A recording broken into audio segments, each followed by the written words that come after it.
to see everyone. Just kind of to start the conversation. So my name is Lance Louskieter. I'm currently the Programme Director of Tekano Health Equity. I mean, this is our information sharing session as part of our recruitment process. And of course, our recruitment applications are due for on the 26th of August, which is Monday. So you have a few days left to wrap up your conversations. And this is really a space for me to kind of address some of the questions, for us to grapple together, to sense make, so you can have a better understanding of who and what Tekano is, what we do. And so I'm just going to start off by giving a few insights into our program.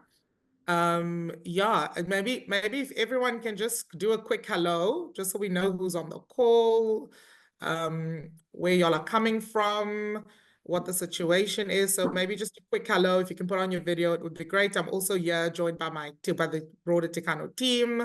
Ivana is our recruitment coordinator, and so you'll meet Ivana. Maybe just pop in the chat if you can. Hi to me from Stellenbosch. Who else? Where are folks now? So Ivana, maybe you want to put on your video just to say hello to everyone so they know who you are. Everybody. So Ivana is supporting us with recruitment. So many familiar faces. Hi, Danella. Hello. Hi, Bernard. Bernard, yes, from Ground Up News. Yes, fantastic. So good to see everyone. Marcelo, Natalie, Anushka. I'm just popping the names that I'm seeing on my screen. Nompolisi, Larato. Yeah, welcome everyone. Sabatini, you are back. Lovely to see you, dearest. So yeah, I'm obviously some of y'all have applied in previous years, so that's why your names are so familiar. And you've been part of the process. So thank you so much for then applying this year as well. I mean, Tekano will be recruiting fellows for the next like 14 years, 10 to 14 years. So it's great that, folks are coming in and being part of, our experiences. The recruitment is a bit different this year. So if you have had an experience previously, please, it's a heads up. It will be different, but please engage with us. Yeah, we are open to any kind of, conversation, to any questions you might have, particularly for those reapplying. I mean, it is about getting to know you again, but also being able to really have a conversation with you, right? About the work that you're doing and how your work has obviously been strengthened. Yeah.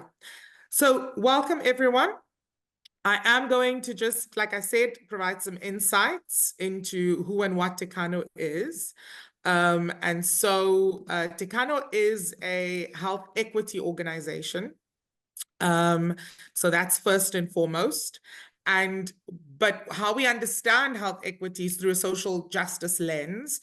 And so Tekano, was established in 2016 as part of a network of 7 Atlantic philanthropy programs that was established across the globe. So we do have a global footprint and a connection to the broader Atlantic community. The Atlantic Institute was then founded as part of the programs.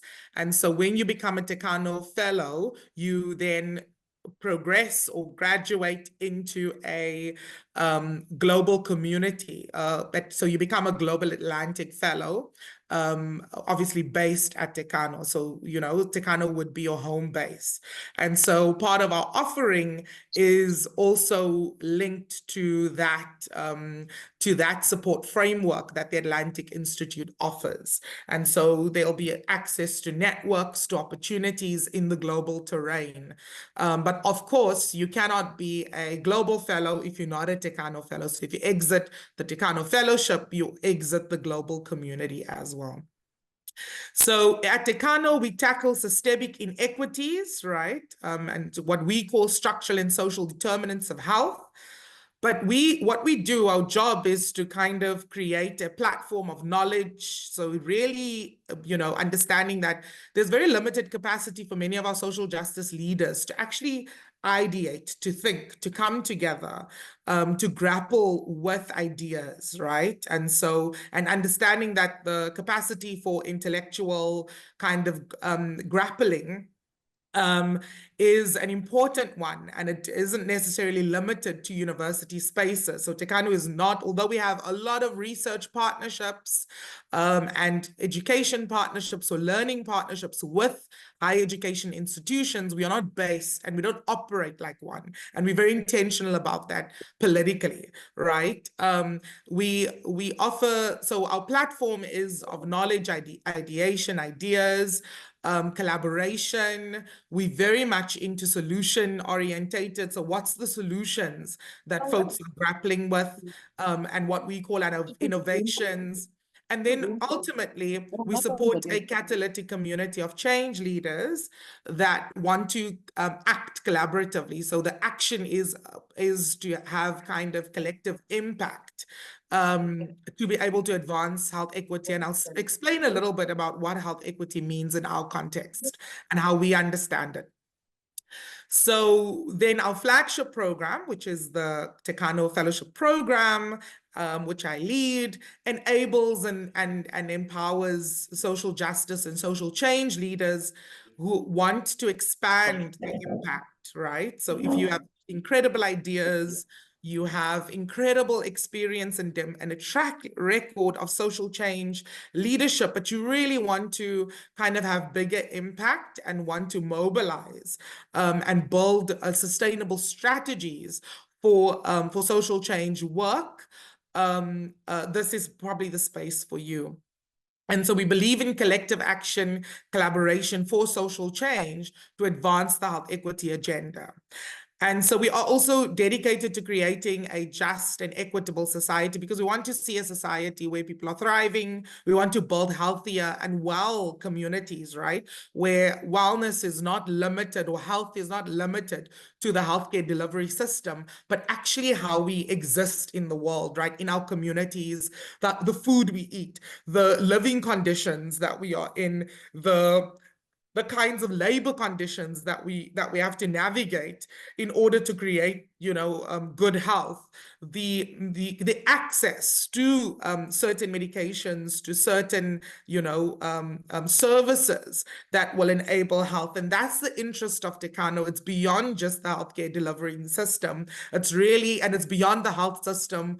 I mean, if you're a health system scholar, you'll understand that the health system is quite big. And it's broad, and it understands health in context.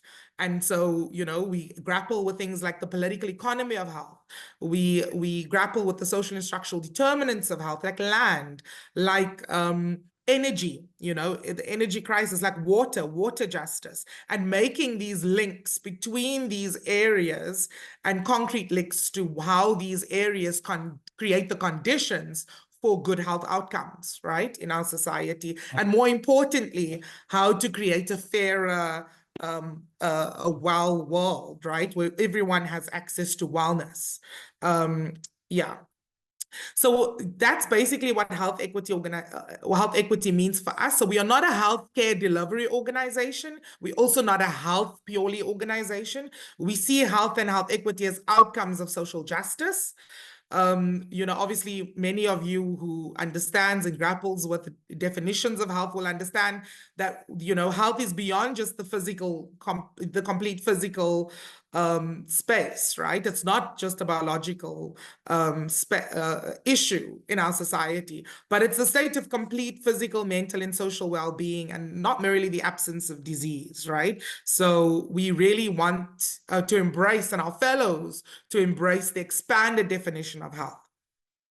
So we also believe that addressing the underlying, what we call social and structural determinants of health, will lead to more equitable health outcomes for everyone, right? And to achieve health in terms of universal health coverage, which is one of the kind of lingos we use in our space. And that's just understanding that health and wellness should be expanded for everyone. And it's not just about healthcare being delivered, but also health being entrenched in the ways that we are in the world, right? And how our communities exist. So, and that's very important. So many of our fellows are working on, like I said, the housing crisis. Some of our fellows are combating and resisting kind of in extractivism space, the mining communities, right? And the impacts on health conditions around environmental justice. Some of our fellows are fighting shao and at the forefront of kind of the extractivism and the cracking of the ocean and kind of all of that work. So our fellows are working in diverse areas, the sugar industry, and kind of trying to address the implications of sugar in our society, and obviously with our quadruple burden of disease, particularly diabetes and hypertension. And so the Tekano selection of fellows therefore reflects the reality that health is not merely determined by the health system. So it's not just about whether you're a medical doctor or whether you are a nurse. It actually expands beyond that. It's for leaders who are very much working on systemic drivers of health and the structural and socioeconomic and development factors that play a role and is so critical to advancing good health in our society. And like I said, Tekano is obviously a collection of these folks, a catalytic community of social change drivers who work and bring multiple perspectives. So we are trying to build an ecosystem of folks who work in these different spaces and try to address the problems of our time collectively and bring insights and perspectives critically. So moving beyond just fragmented approaches or kind of vertical approaches to addressing health outcomes. So our mission is to then foster this dynamic, this visionary, values-based, politically informed leaders. And of course, leadership is contested in our country, this notion of leadership. And that's why we're now embracing more the idea of change makers or social change makers. And our purpose is then to mobilize a wide diversity of perspectives and skills into this catalytic community to debate, to ideate, to reimagine and promote action to increase and to improve or advance health equity in our country, but also be connected globally for insights around the world. So for this cohort, the previous cohort that we just progressed to the lifelong space, went to Vietnam, because in that cohort, we could see there was, well, we intentionally kind of created a cohort composition around food systems and food sovereignty and water justice and extractivism and like the historical politicizing of health, right, in that space. And so Vietnam was a critical space to, first of all, deepen our relationships with our sister program that's based in Bangkok, in Thailand, but covers the whole range of the Southeast Asia region. And so there are fellows in our network that's in the Vietnam space that our fellows got to engage with and learn about their food and farming, the ways in which they address and engage government, but also understand the history of the Vietnam context in how they are now a balanced economy between neoliberal capitalism and communism, and how they navigate the integration of these two political kind of standpoints and economic standpoints for them being a booming economy, and that they are, intergenerationally building their system to be equitable. We also went to Cuba in the previous cohort, so our cohort 4 fellows went to Cuba, and that was also because we wanted to expose our fellows and give them lenses and tools to understand a different context where health is not driven by the neoliberal project. And of course, if you know our country context, you will know that we had the RDP, economic restructuring in our macro system, and how obviously we shifted into gear And part of the reason why we have this dominance of privatization is because of the kind of neoliberal capitalist economic structure that we adopted post 1994. So these are all the conversations we grapple with in the programmatic space. These are the levels of exposure that we're trying to do, because we believe that innovations exist outside of the South African context. And it's important to expose and for local South African context, particularly those who have a track record of social change work, but it wouldn't ordinarily have opportunities to be able to travel internationally and learn of innovations across the world and how that can inform and strengthen and deepen the impact of the work that you are doing locally. I'm going to open up for questions afterwards, but I just wanted to then re-emphasize that, of course, we recruit these social change leaders, and this is part of, obviously, our recruitment. So all of your social change makers from diverse fields who want to deepen your knowledge, your skills, and social impact. We create opportunities to connect and convene. We support and curate these opportunities for diverse perspectives, and our fellows are supported to create learning circles, ideas for change, in innovation hubs. They are supported to be able to then also, and we also create opportunities for learning, and, together, and I always say I work with our fellows, and I'm also a fellow, by the way.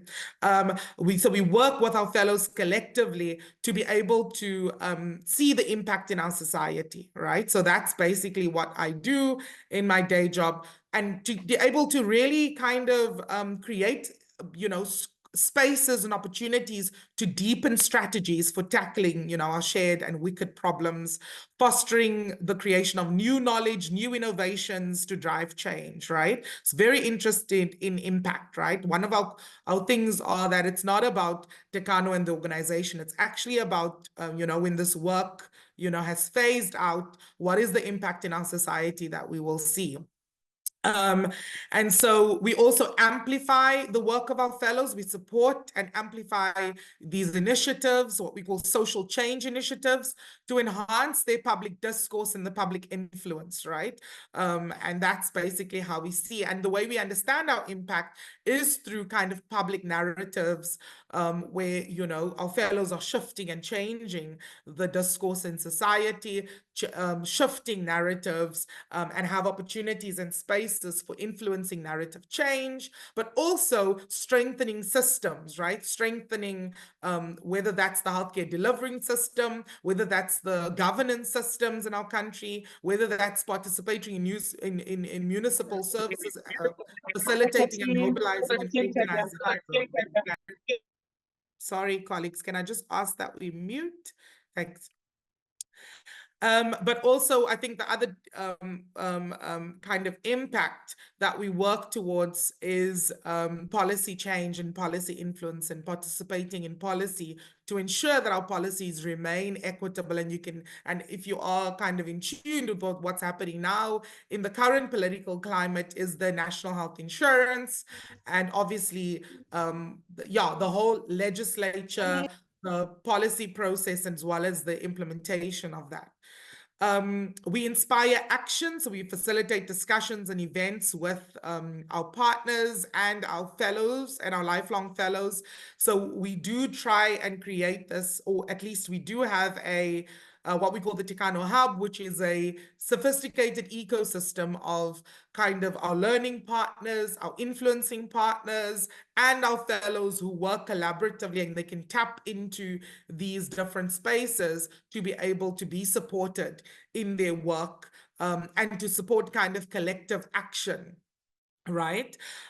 We also resource these change initiatives. We provide small-scale financial and other resources to support social change action. And this also operates at the kind of global level. So there's access to resources and opportunities in the kind of global network. We have a lifelong learning. So our fellows are really people who are folks who are lifelong learners and are serious about their self-learning, right? Their personal development and their learning. So we provide access and opportunities and platforms for lifelong learning and skills development or skills building to enable leaders and empower leaders to navigate the complex social challenges that drive the inequities, right? And like I said, we leverage of our partnerships, so you will have access to our strategic partnerships to drive collective action for social change. Yeah, and like I said, we offer international kind of or global networks and opportunities in the work that we do. So that's a little bit what we are. So what we are not is a social movement or an advocacy organization. We don't do advocacy. We are a fellowship program, right? So we are not a social movement. And so because, yeah, we're not a specific social movement. And so we are also not a substitute for fellows' organizational basis or their constituencies. The understanding is that when you are a fellow of Tekano, the kind of value that you extract or that you get from the program supports the work that you are doing, supports your organizations and driving impact through your organization or your constituencies if you are part of a social movement. And Tekano doesn't seek to replace those bases because those are important bases. We are bringing diversity in our space. We understand that you are the connection between us and your constituencies. So you're also not a superstar. We're not interested in people who operate alone, who don't, connect with people, and who don't understand kind of the folks who are working in the areas that you are working in, right? We want folks who are actively connected to partners, and know how to, or are committed in and interested in learning how to navigate partnerships to support their work, to drive transformation, kind of transformative partnerships instead of transactional partnerships. We're not an employer, so if you're looking for employment, this is not the space for you. There are opportunities, like I said, but this is very much around a leadership capacity strengthening program where we're trying to support leadership for change, as well as obviously supporting those leaders with resources to enable them to do their change. We are not a funder. We don't, folks don't approach us for funding per se. We only support through our partnerships framework, organizational work, but most of the work is supported through our fellows, the resource works. Our partners collaborate with our fellows and are connected to our fellows to drive change, and that's what we resource. We are also not a political organization. We don't have partisan affiliations, although of course when you enter into the space, you leave your partisan hat behind and your identity of your partisan space, and you leverage and obviously understand the Tekano space to not be a space of political influence from a partisan kind of lens or framework. So that's just kind of what we are not, right? So then what we offer coaching support for our leaders. And so what we have a year-long kind of induction program. And that's an intensive year of learning and immersion. And it comprises of several intensive learning blocks, or what we call learning experiences, and they're held face-to-face and virtually. And of course, when you're onboarded onto the program, we then give you all the details where you can prepare well. If you are employed, you can engage with your employer around those dates and organize your leaves. So when you are onboarded, before, when you sign our MOU, you will have a clear mapping of all the kind of dates and all the learning experiences for the induction year. And we also have, in the lifelong space, we have tailored skills development offerings and other knowledge enhancing gatherings. So throughout the program, and particularly in the lifelong, we offer coaching support. We offer psychosocial support, and we have a particular trauma-informed approach in how we do it, instead of a therapeutic approach. We support to develop your social change ideas and your initiatives. So there's a lot of space in the year long to conceptualize collectively, to think together, or to bring the ideas you're already working on.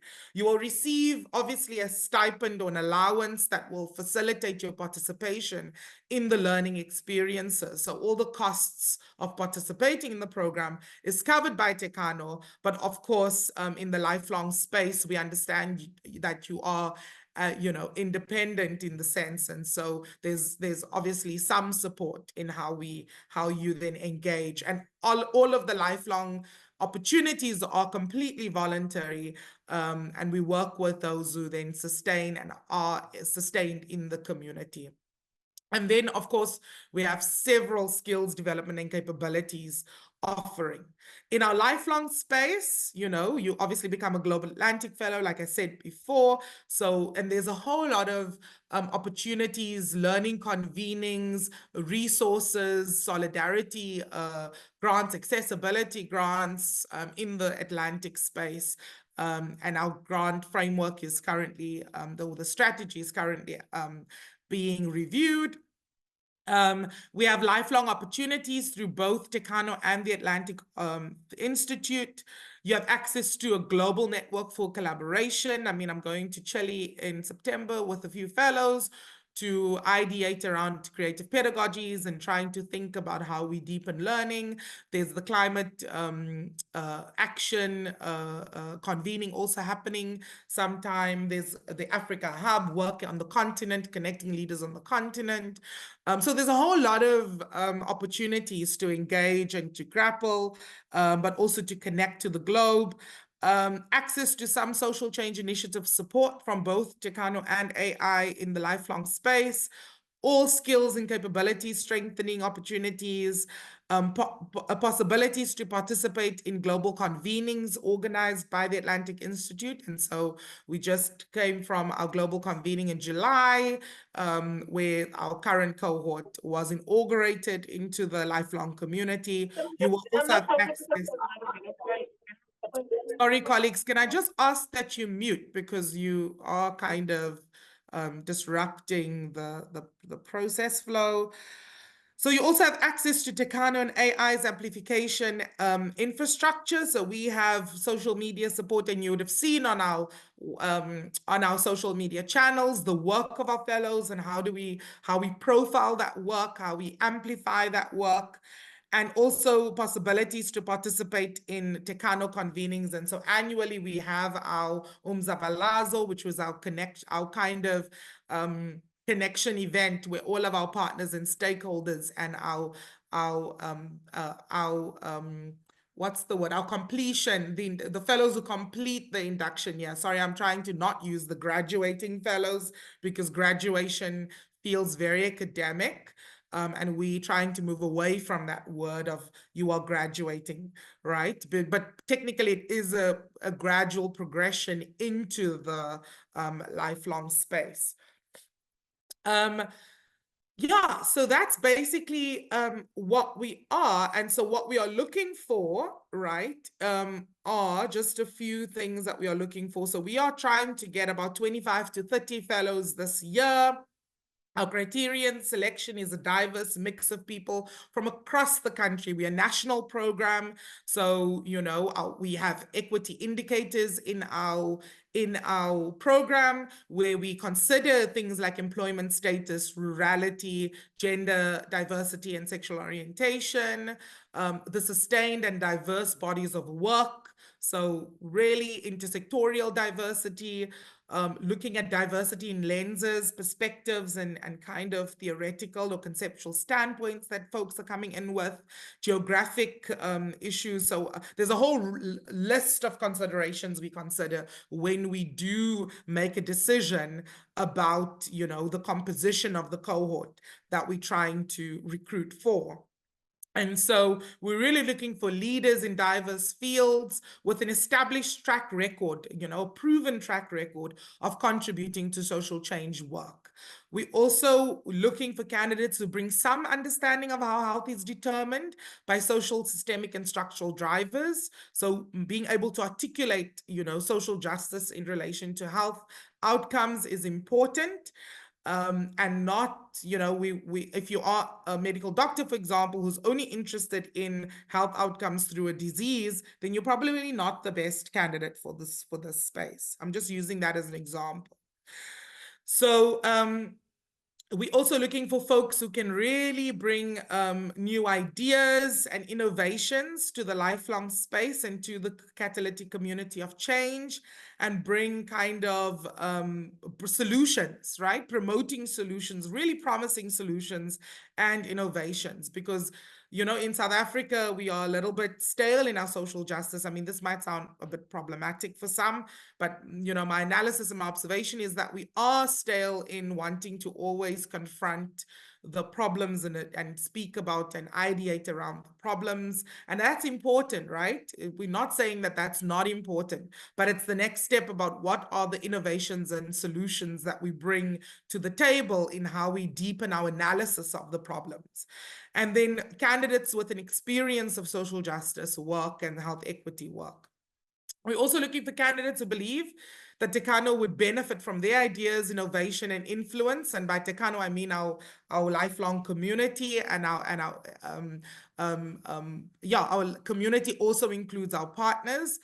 So folks who really would add value and bring value and extract value from our ideas, our innovation, our influence, our access, our networks, and our intellectual capital. And in turn, candidates who can articulate how Tekano can catalyze their ideas and plans that will result in transformative impact at scale. So we are looking for folks who have big visions of the impact of their work, right?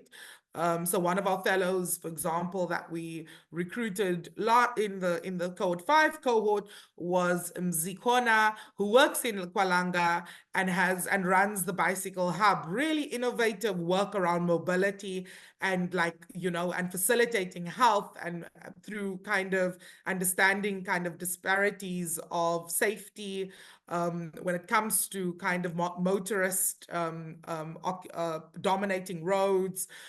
Innovations around the cycling hub to deliver and to be participating in access and building access to health services through medication deliveries.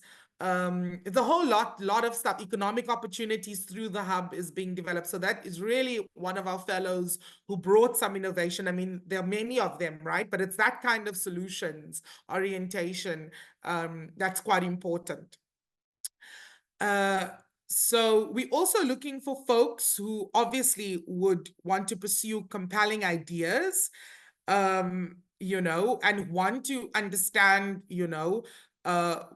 or demonstrate at least their kind of community level, national level, and global level impact, like I said before, and really want conceptual clarity or space to build conceptual clarity of concrete and impactful ideas and action to advance, obviously, the health equity agenda. So folks who want to come and grapple with ideas, who want to understand conversations like neoliberalism, and not only understand that those conversations only need to happen in higher education. And of course, all of us understand and know and operate and is impacted by these systems and theories and conversations and concepts. But it really, Tekano offers a container where our learning isn't structured around like how much knowledge you can kind of compress and how fabulous you can articulate these concepts, but rather how do you get exposed to really talk about these concepts from your perspective, from the place that you come from. And so our learning is very much facilitated, popular education methodologies, the learning, really trusting that the learning is in the room with our partners and with our folks and our fellows. We also draw on our fellows to facilitate and support our learning throughout the process. And then finally, we really want folks who are interested in deepening their relational leadership and transformative leadership skills, candidates who are personally reflective and reflexive, who hold diversity, their own positionalities, the complexities of power, and how, we are actively at multiple levels reproducing and dismantling power in the ways that we work and how we do things, and also as part of the institutions and the systems we are part of. And so folks who are conscious of how we wield power differently, but can also hold the contestation within these spaces and within these institutions that we build. So it's really wanting folks who are able to deal with contestation, who's not just interested in their own ideas and their own frameworks and performing how their way is the best way of understanding the world, right? Or how they understand the problems or how they understand the solutions. But folks who are actually actively open to learning from others, and flexible and open to change, who wants to be, in a space where they can be changed personally and politically.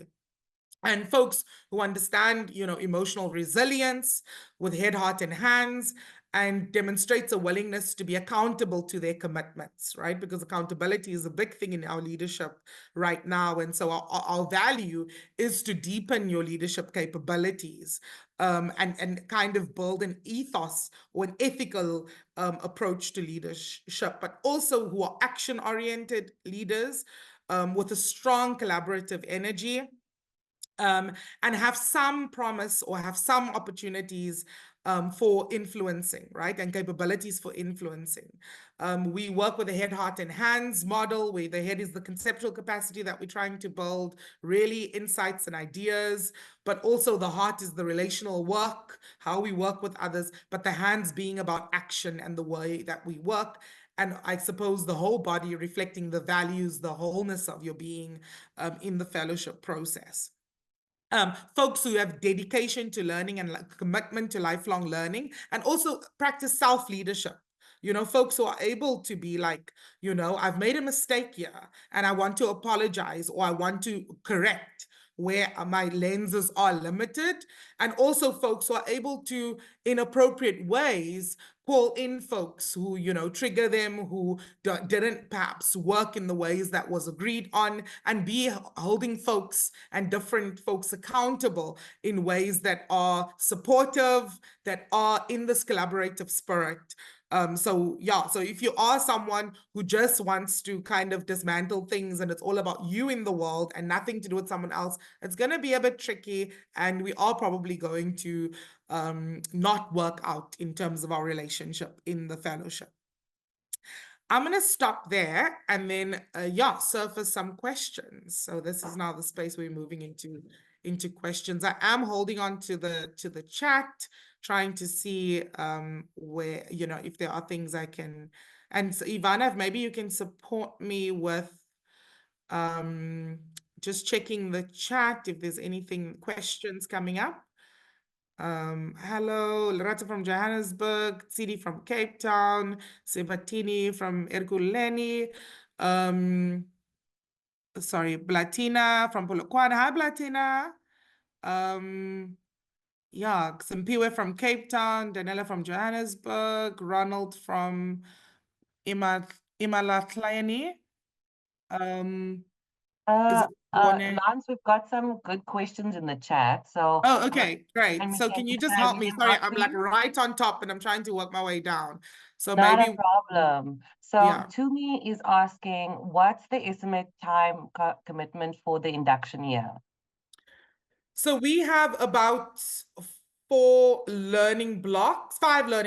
So we have 2 face-to-face learning blocks. So that would be a week-long, deep, intensive, and our first, so we have our orientation currently scheduled for the first week of December. And that will be a weekend where we obviously give an orientation and induction to fellows. We then have our first kind of learning experience in person. Obviously we have a virtual connection and a virtual preparation session for that in-person space. So we have then an in-person one at the end of January, beginning of Feb. I mean, the dates are not at the top of my head right now, because obviously we'll communicate the dates once you've been onboarded. But obviously we'll communicate in our recruitment process so that your availability is mapped out and you can start having these conversations as you progress. So when we meet with you in the long listing process, if you're part of that, selected into that, then obviously we'll communicate all the dates that you need. We also then have another virtual learning experience as a follow-up from the first in-person space. And that first one will happen here in the Western Cape because we are based here. So we ground our fellows in the Western Cape's issues as a provincial, and we really contextualize the province in our initial encounter. In the second one, learning experience, we usually select a province of interest, and we then have our learning in that space. And then we also have a virtual follow-up from that kind of space. Then we take folks onto the international module, which is a travel space. We don't yet know the country that we are going to, because obviously the country will be on the composition of the fellows in the room when we make that decision. And then you then have to obviously be available for the Umzabalazo, which is a fantastic space. And then obviously we have ad hoc learning opportunities throughout, skills development sessions, writing circles, and those are obviously optional depending on the work that you are doing.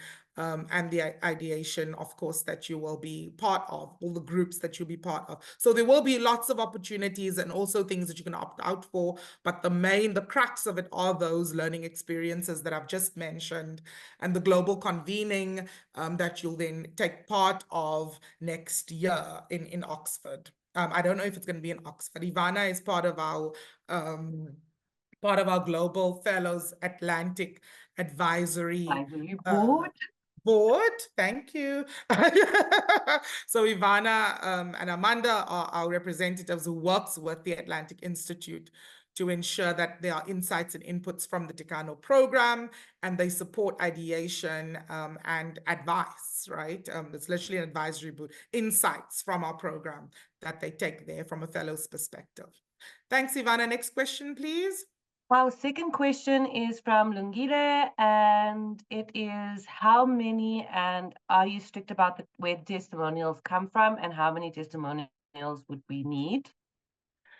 So testimonials will obviously depend on your partnerships, and really what the testimonials, what we assess, right, as part of our testimonials is, number one, who are the people you are connected to, right? And how do those testimonials show or demonstrate your, first of all, commitment to the areas of work that you are doing, but also who are the people you're collaborating with, right? So that's kind of what we assess. And that's the evidence, because obviously all of your application form, your CV, your testimonial are all in the initial parts that give us the data to understand the work that you are doing, your leadership experience, your social change experience, but also your ideas around social change and your alignment to the Tekano strategy. So it's important that you apply yourself to those testimonials. So your testimonials can either come from an organization that you're working in or working with. I remember when I was a fellow, I was based at UCT as a master's. I just completed my master's project, the kind of dissertation, but a big part of my master's was being connected to the province in the terms of the Department of Health. I see Kim is here. Hi, Kim from the province. Working with the province, working with the city of Cape Town. I was working also with a whole lot of NGOs.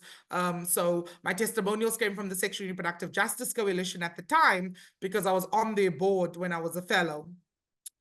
So you see how your testimonials and the places that you are part of then informs it. Another testimonial came from the people that I actually worked in. So I worked in the LGBTIQ+ space. So a lot of the communities that I've worked in could offer me a testimonial to say and demonstrate the impact of the work I was doing at the time with the folks I was working with. So, so just think about your testimonial and think about how you support the folks writing your testimonials to show and demonstrate your track record of leadership experience, your track record of social change experience, but also your understanding of the partners you work with in deepening the work that you are doing.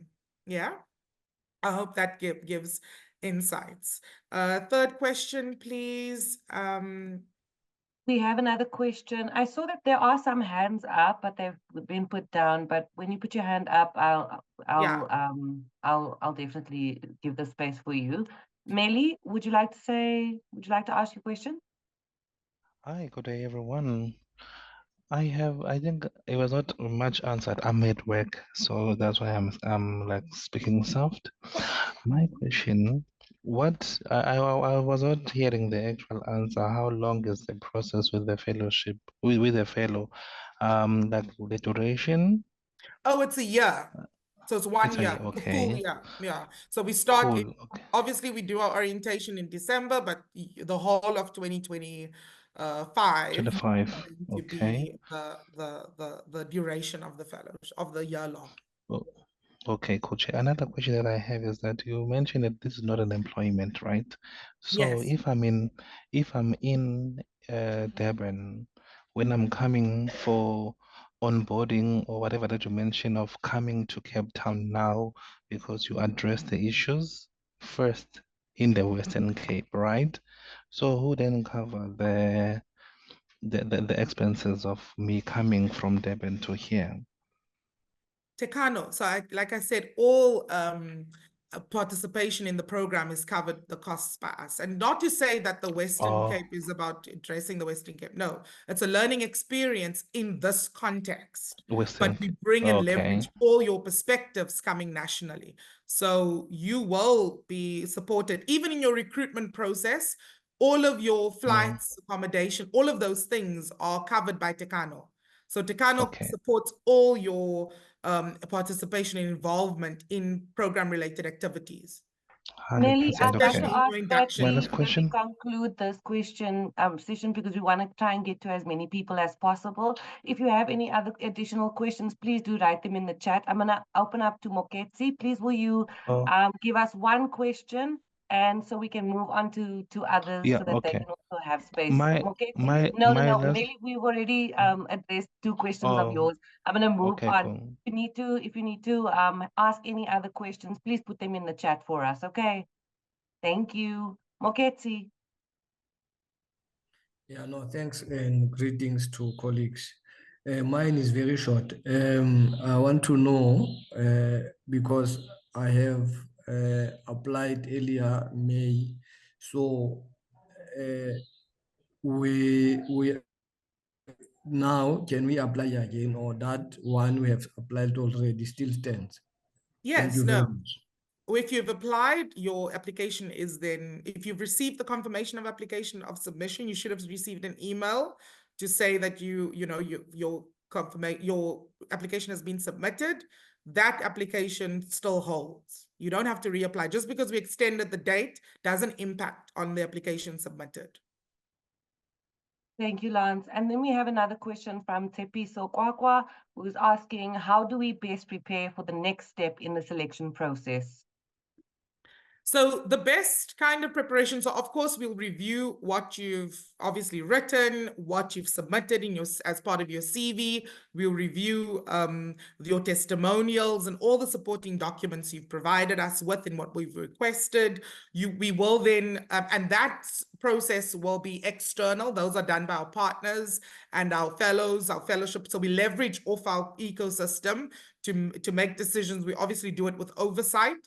And then the next step is going to be a long listing conversation. It's a workshop where you work collaboratively. So it's just about what you bring those skills and capabilities into the room, and you will be communicated. So Ivana is our recruitment coordinator, and Ivana will communicate with you all the necessary things that you need in order to prepare for that space. But it is a workshop, and it is a space where you come prepared to come talk about the work that you are doing and present some of the ideas you have for change. So, I mean, it's not just for the one process, it's throughout. So when you start this application process, think thoroughly about kind of the social change work that you are doing and be clear about it, because we've seen folks coming into the space really not being clear about their impact work and their social change work. And then about the demonstration of your leadership, right? Because we are going to come with questions, and collectively, folks will be able to ask and interrogate the work, because it's part of how we learn and think through together about the ideas, right? So that's kind of the work that we do. But you will receive, once you shortlisted or longlisted or whatever process you're part of, you'll have all the details to help you prepare for that step.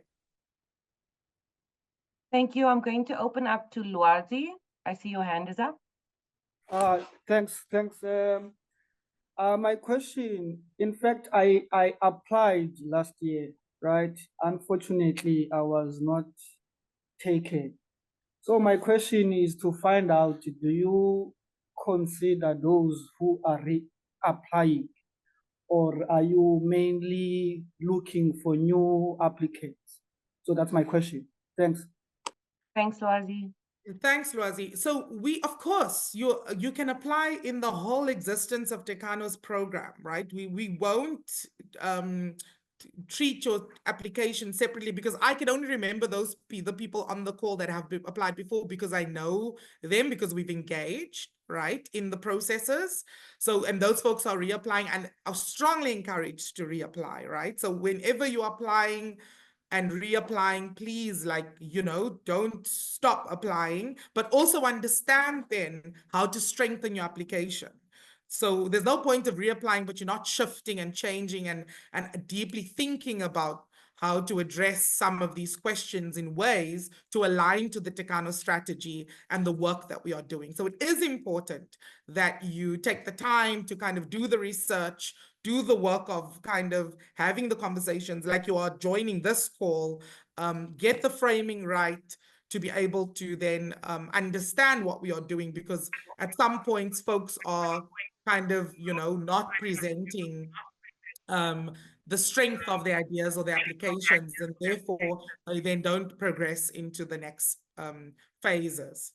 Also, some of our leaders have been incredible, but we couldn't accept them because of the cohort composition, right? Because of the equity indicators and whatever. So fabulous leaders who couldn't come into the space, because obviously we can only have so many people that we onboard for a cohort.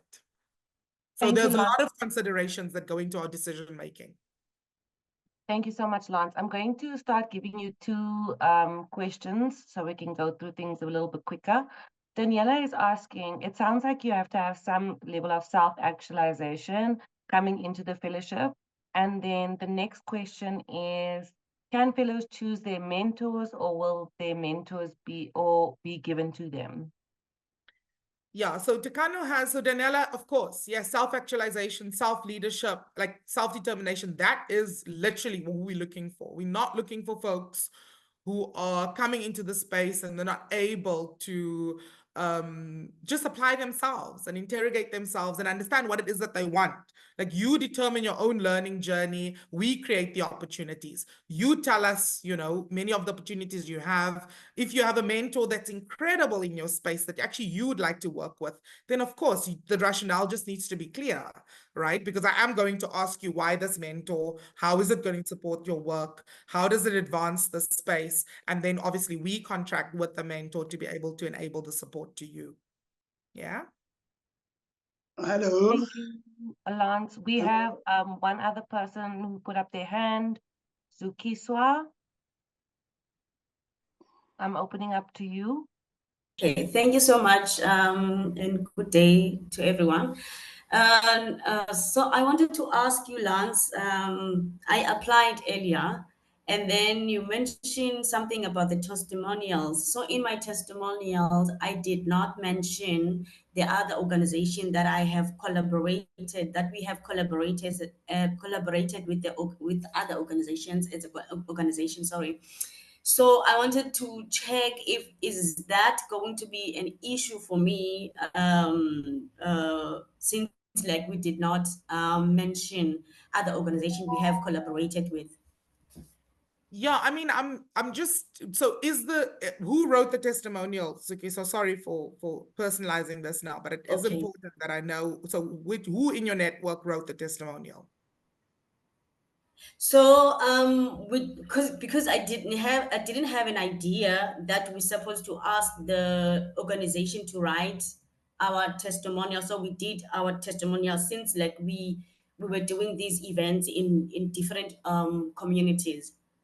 So that's fine, because then your testimonial comes from a constituent, right? So that constituent that you've worked with would have demonstrated your capacity to be able to work collaboratively, to demonstrate your social change experience. So it's also about how kind of strategic you were with who you choose and select. So I'm hoping that your constituents at least gave insights into, you know, who you've collaborated with and how you've worked with them to support, you know, the actual impact around the issue that you are working with. Yeah, because also otherwise we do have proof, like videos and the Yeah, sessions so that that we would come up captured later. in That would the come out later. Yeah. Okay. So that would Thank come you. out later in the process. But I think if you are unsure about your testimony, I would say resubmit your application with the testimonial attached. I mean, you should, so technically you should have received a response from the Google, because it's a Google form, right? So once you've gotten the email to say that it's confirmed, also check your clutter and your junk mail, because sometimes Google goes to that part to confirm that you have submitted. So just resubmit your application. Obviously, if you've done it before, you should have a copy of it, and just paste it, and then find someone to write a compelling testimonial. That would be my advice. Thank you so much, Lance. Cool. Thank you. We have another question from Natalie Rousseau, who's asking how long does the recruitment process take? And then we have another question. Let me give you that space just to answer that question, Lance, and then I'll give the next one. Okay, so we are hoping to announce our cohort 6 by the end of November. So between now and the end of November, there are specific dates. And so Ivana, if you can just help, oh, sorry, let me actually do it because I know that you're managing the chat. No, it's no problem. I don't mind. So how we're working on the selection process is that from the 28th of this month, it'll go into applications will go to the application review board, who will then look at each application, and they will score all of the applications, and that will be until the 18th of August. Of September. So that's a 3-week process. And then we move into our workshop, our long list. We'll inform you, and then we'll work on our long list recruitment process, which means that we will take you into a workshop where you'll come in person physically. We'll let you know the date, and we'll let you know the venue, and we will we'll conduct some workshops, and we'll assess your abilities to work with others.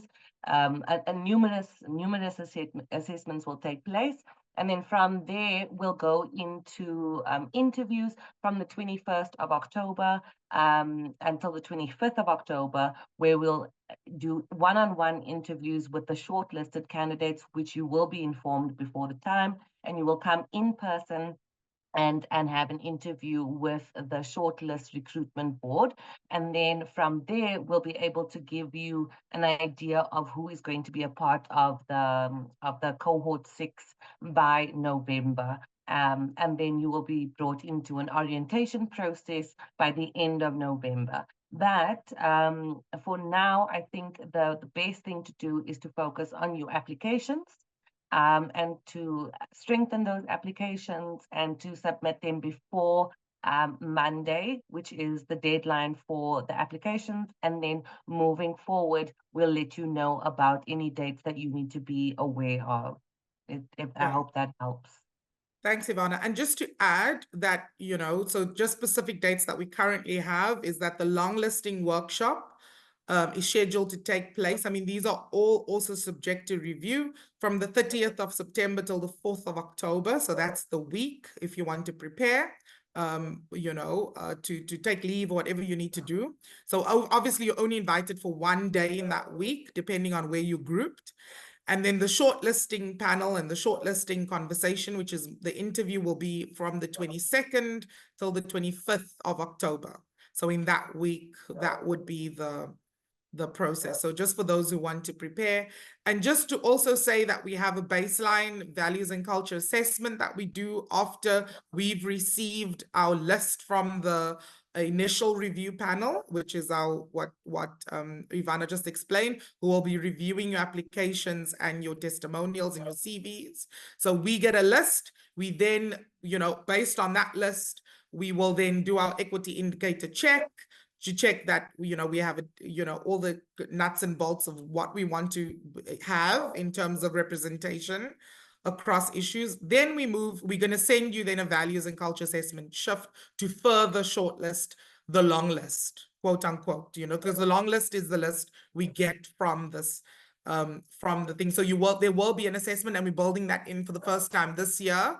And then at the end, before we confirm your selection into the fellowship, myself and the CE have a conversation with you one-on-one. So this is outside of the shortlisting panel interview.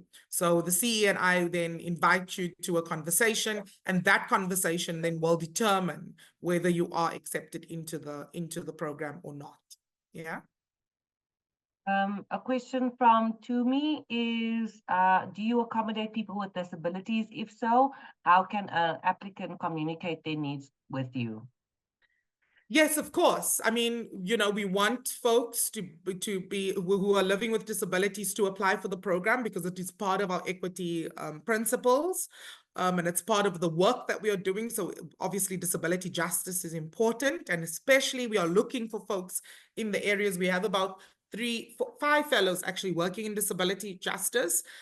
So of course, yeah, with the lived experience, we won't get it right all the time in terms of the support. And so part of the work and the contribution is to be able to support us, to understand how to support you, right? So like I said, I work with fellows to kind of do this stuff, but so we do depend on fellows to tell us what your needs are, so that we can accommodate those needs within the parameters. And of course, with disability, when you live with disabilities, we do accommodate your needs. Like, we are responsive, but in ways that are responsible to both your learning and also, and your social change work. So it must still fall within the framework. So yeah. So you're not gonna, for example, so you won't have a differentiated support that, you know, that isn't linked to your participation in the program, but also the work that you are doing. Sorry, Ivana. No problem. I'm just mindful of time. We are now 3 minutes past 1, but I think this is also a very important question, which is on, does Tekano provide material or financial support to PhD candidates pursuing health equity and social change studies in their communities? And then can you reapply if you've already submitted your application? So yes, for the second question, you can reapply and resubmit your application. We accept the latest submission, right? So just make sure that the latest submission is the correct one. And then in terms of a PhD candidate, I'm still doing my PhD, by the way, so I'm trying to finish it. So Tekano supports the work. If your PhD demonstrates the work, so evidence generation, my PhD currently is on LGBTIQ+ issues. And when I was still a fellow of the program, a lot of my PhD work was linked to my advocacy work, because obviously I instrumentalized my research to be able to do advocacy. So Tekano has supported pieces of my PhD data collection, for example, because I could demonstrate the value of the evidence generation to the influencing change work, right? So, and that's kind of the work, right? Because we understand we need research to do influencing work. So if you can demonstrate the value of the work, then yes, we will support it, but we won't necessarily support just because you're a PhD student. Now we need to pay your fees. That's not going to be the situation, right? Thank you for It that. is so just just the one on folks. So it's folks who are residents of South Africa. So it's not only for South Africans. If you are a Zimbabwean living in South Africa and working on social change work in South Africa, then of course, please apply. I have a huge interest in the education sector. Does this also form part of health equity? Of course, yeah. I've explained this in our understanding of social and structural determinants of health. So, education is a key driver for health equity outcomes. So yes, we want folks, and actually we have many folks working in the education space in our fellowship. So yes. Hi, I've applied in July, but not gotten confirmation yet that it has been received. Does this invitation to the information session confirm that we've received it? Secondly, can you add on to the existing application, seeing that this session provides more context? So yeah, so then you'll have to do a resubmission. So yeah, I think I've addressed this earlier. And then in terms of, now I'm seeing that there's a lot of questions around, can you reapply? And yes, you can reapply if you'd like to. And yes, you can reapply on Monday, the 26th, but it will close at 12 p.m. in the evening on the 26th. So please make sure that you submitted before the 26th, I would suggest, if you can. So it's 12 p.m. So it's 11:55 on the 26th that it's closing. So it's closing on the evening of the 26th. So because 12:55 on the 26th will be the morning of the 26th. So just for clarity, Ivana. Thank you. And then I think that's it. I think we've answered most of the questions that were really, really pressing. Tumi is asking one more time. What do we mean by small scale resources for initiatives, and which specific costs are covered by the stipend? So, I mean, the understanding is that the stipend, so these are two different things. There's the stipend, and that stipend is to support your participation in the program. So that means that, you know, if you need childcare support, if you need to buy a computer to enable you to access, the stipends cover that, right? If you want, for your actual support, we have a process, right? Where we assess grants and your concepts, build your concepts. So we have a grant making process, although we're not a funder. So our grants are only available to our fellows, and so it's administered to our fellows only. Fellows connect to our partners, and obviously our principle is that it needs to be collaborative and partners need to be drawn on it. And by small scale, I mean it's initial funding. Tekano is not a funder, so we're not gonna do big impact grants. You won't get 5 million rand from us for the work. You won't even get 1 million. You'll get initial work like 300,000 to support you, and then you also need to understand resource mobilization, because that's part of why you are in this catalytic community, is to understand how to resource, how you understand the funding landscape, but also how do you connect to be able to understand resource mobilization beyond just donor funding models, right? So how do you think about innovative models to resource your work? We won't be the be end and end all for the work that you are doing, unfortunately. Okay, I'm going to conclude all the questions. I think we've had enough, and I think everybody has had their questions answered. Yeah. And just a shout out to all the fellows on the call. I see Lebo Maleti is here, who's a fellow of ours. I'm not seeing, obviously, Ivana is a fellow of ours, and supporting the team. I don't know if there are any other fellows who have joined that I haven't given a shout out to. But thank you so much, everyone. And do use our space and the platforms to be able to communicate further questions that you have.